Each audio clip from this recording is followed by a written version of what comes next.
All right, so a common practice amongst coffee professionals is cupping.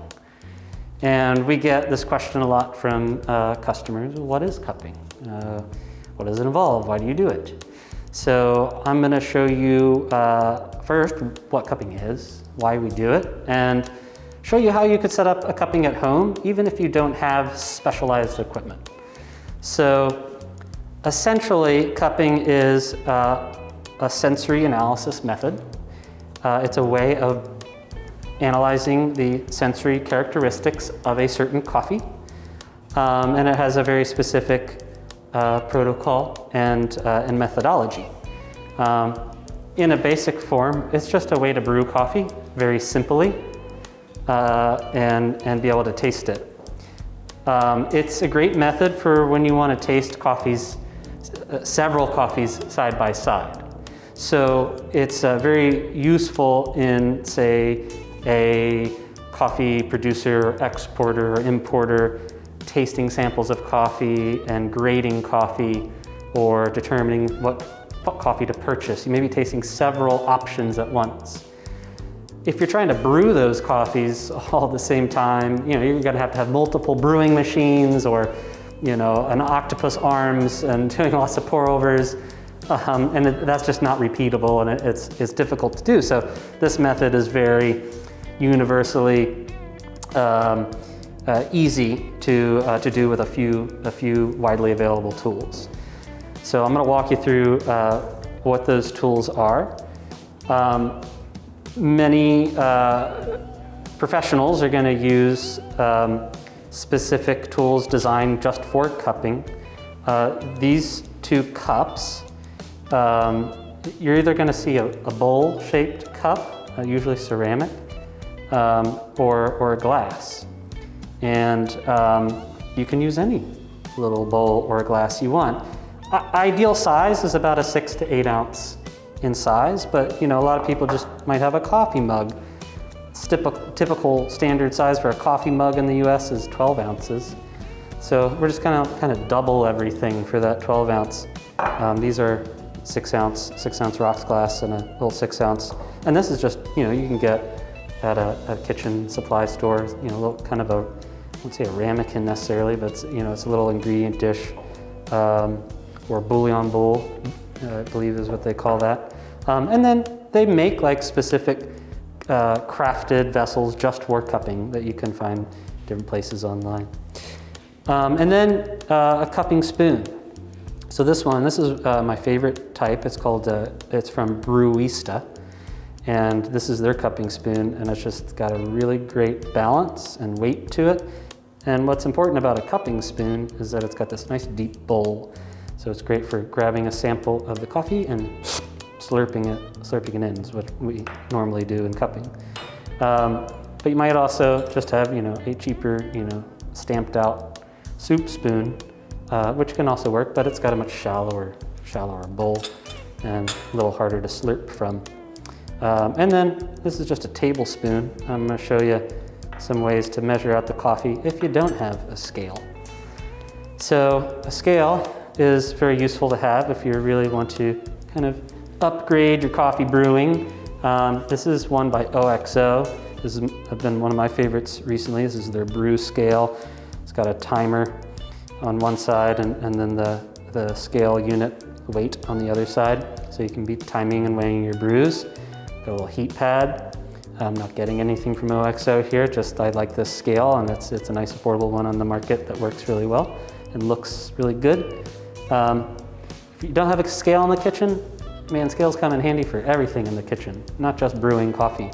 But that'll ensure that you can actually measure out your coffee by weight rather than by volume, and so that you can brew recipes that are specifically weighed, just like you would follow, a baking recipe or something. We do that the same with coffee. So I'll show you today, I'm going to show you just how to do it with the bare bones, like you don't have a scale, you don't have a specialized, cupping spoon or whatnot. I'm going to show you how to do it without that, so it's most accessible. So the first thing we're going to do is put coffee in your cup or your bowl. If you don't know how much volume the cup or bowl is, I bet you have a measuring cup in your kitchen. That's 8 ounces is in a US standard cup. So you could, fill up your vessel and try to find one that fills up that 8-ounce cup perfectly, or maybe just under, and that would probably be within 6 to 8 ounces. All right, so then you need coffee to put in there. It's always best to start from whole bean, especially when we're talking about aroma in coffee. Aroma are tiny volatile molecules that disappear very quickly. So you're always going to get the best aroma out of your coffee starting with whole bean. So if you don't have a scale, if you have a scale, the ratio that you want to use is is whatever really ratio you like to drink your coffee at. But I would start at a 1:18 or a 1:16 coffee to water ratio for a cupping. And then, but if you don't have a scale, you could use a tablespoon. And if you're starting from whole bean, you're going to want to do 2, slightly mounded tablespoons of whole bean coffee. The whole bean's going to take up a little more volume than your ground coffee, right? So you want, kind of a rounded tablespoons, and then you would grind that up.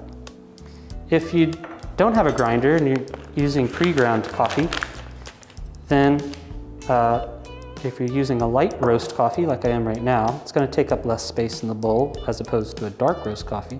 So I'm going to do 2 even tablespoons per 6 ounces of water. Okay, that's the key. So these are 6-ounce cups, so I'm doing 2 scoops. If you have got a dark roast, right, it's gonna be less dense, so you wanna have, again, a rounded tablespoon for your dark roast.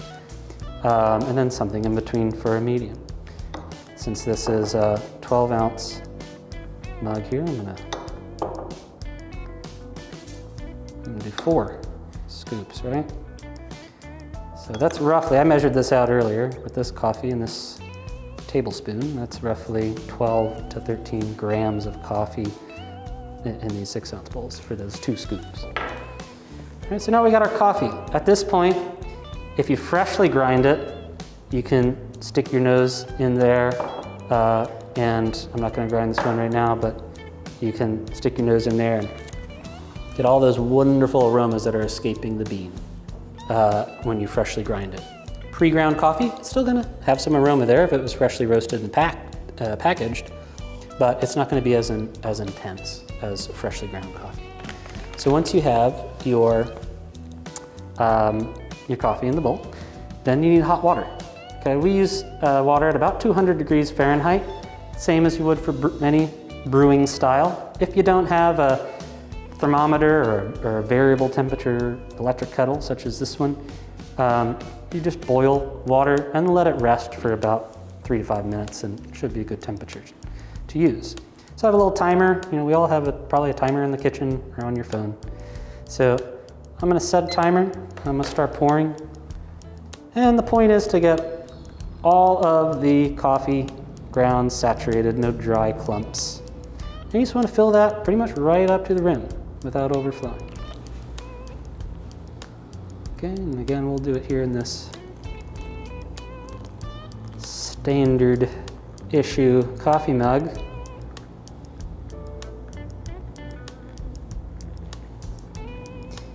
This is a cylindrical in shape, so it's going to be a little harder when it comes to cleaning off the top and pouring into. You see the fluted shape with a wider opening is a little easier to kind of pour into. So right now, the coffee's brewing, right? And we see the grounds, some of the grounds are floating to the top. It's going to form a crust on top of that coffee. And especially if it's freshly ground. If it's pre-ground, even just sitting there a few minutes, it's going to it's going to lose gas, and those grounds that crust may break apart, and that's okay. It just means that it doesn't have all that gas there. The gas helps to lift those larger pieces of coffee to the top. So we're going to wait 4 minutes on our clock and just let that brew. This is my favorite time to smell the coffee. You get right over it and Smell all the aromas as they're rushing out of the coffee when you've poured that water on there, and the gas is leaving the coffee, and with that gas are all those aromas. So if you're grinding at home, your starter will be what would you grind? Yeah, a grind, that's a great question. So your grind size, just a medium grind size, the same as you would use like in your just regular auto drip brewer or a French press. Just a medium grind, because we're going to be essentially, it's going to be sitting there with the water the whole time, but the temperature is really going to be going down, so it's not going to over extract on you. It's just going to be brewing for about 10 minutes before we taste it. But a medium grind, like a table salt, sort of like just like an iodized table salt, is a good texture for cupping. So we're gonna wait here. Again, the aroma at this point, I really like. I find that the steam that comes up kind of opens up your nasal passage a little better and receives those aroma molecules a little better. That's me. Some people like the dry fragrance. They find a little bit more intense. But I like it at this point. And imagine you just bought a sample pack of coffees. Or you've got the Lokoly box that came with 2 different coffees, and you want to taste them side by side and get that immediate comparison. Because sometimes it's hard if you brew one coffee one morning and then you brew the other coffee the next morning, or you wait to open it and you brew it after you've finished the first bag. It's hard to remember what the differences might have been. Then you're just relying on your memory. Here with cupping, you can have as many cups as you want or could handle of different coffees on your table, and be able to taste them all at once. And it'd be a fun family activity, get everybody involved, friends and family. And so this is coming up on 4 minutes, our next part that we're gonna do, and I'm gonna step off camera here real quick and grab ourselves just another little bowl of clean hot water for rinsing our spoon off. And then the next part, and you see this was I kind of pre-ground and it lost its crust, but this one still has it. You're going to stick your nose right over and gently push through the crust on the top and stir it in about 3 times. As you do that, you can smell some more aroma as it's coming up from under that crust. So that one wasn't too intense because it lost its crust, but this one, a nice rush of aroma from under the crust. Now comes really the only tricky part in cupping, which is how do I now clean the floating material on top, all the oils and any floating stuff. So I use the 2-spoon method, which is the most ubiquitous way to do this, and I like to use the shallower, flatter spoons for this purpose, because basically we're using the spoons to scrape off anything on top. You don't want to take away too much liquid, you just want to kind of take off that, for lack of a better word, coffee scum. So you're going to have your spoons together in the beginning, and then you're just going to rake across the top. And I kind of go perpendicular to the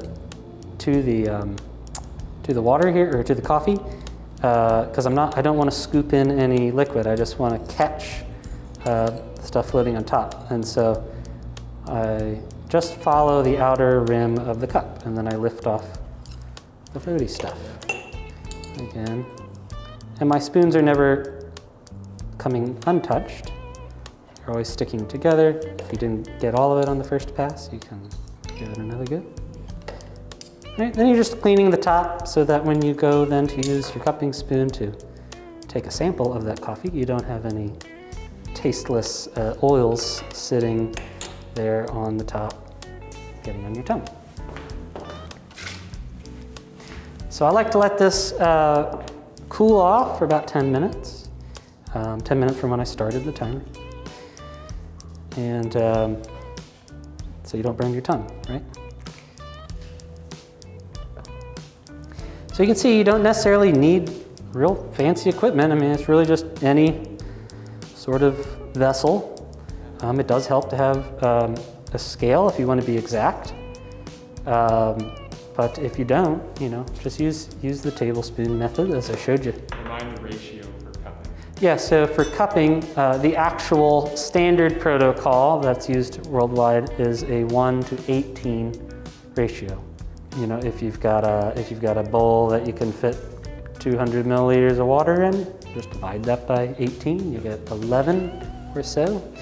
You don't have to get to the exact hundredth of a gram here, just whole numbers works.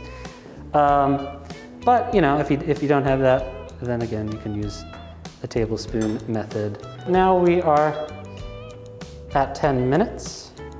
So we're going to taste the coffee. I'm gonna get you a spoon. And you can have one cup and I can have another. All right. Got your cupping spoon there. And we'll do this the real way. We've kind of modified the way that we cup in our facility for quality control due to the pandemic. But if you're just doing this at home and you're not going to be sharing with any strangers, then this is the way to do it. We're going to be slurping, just like Mama told us not to. And we're tasting lots of coffees in here. We're slurping, we're spitting. It can be a pretty obscene event, but that's what we do. Don't want to get too over caffeinated. Essentially, you're just gonna dip the spoon in there, grab a little puddle of coffee. Okay, remember there's grounds that have sank to the bottom, so don't be dipping down on the bottom or stirring it up. You just simply take a dip, and then you don't need to fill the spoon up necessarily. Just half spoonful is fine, and then we will slurp. So this is just a vigorous. And the reason that we slurp is that we're trying to take that liquid and, fancy word here, aspirate it into a mist of sorts that will kind of spray your whole palate. It does a couple things. It spreads the liquid over your palate more, and it also helps to volatilize those aromatic molecules so you can get a little fuller flavor. And so, you could work at the slurp. You don't have to be a slurping pro. Right off the bat, you'll probably choke first time if you're trying to go in there and He-Man it. But I have developed my slurp over many years. And before that, I had a lot of training coming from my background in school is theater. It's all in the diaphragm, all right? It's all projection, right? You gotta build the diaphragm. So it's all that diaphragm work. So you, again, you can, we rinse spoons between coffees so you're not, accidentally taking a little dribble of coffee over here and putting it in there. Again, I'll show you.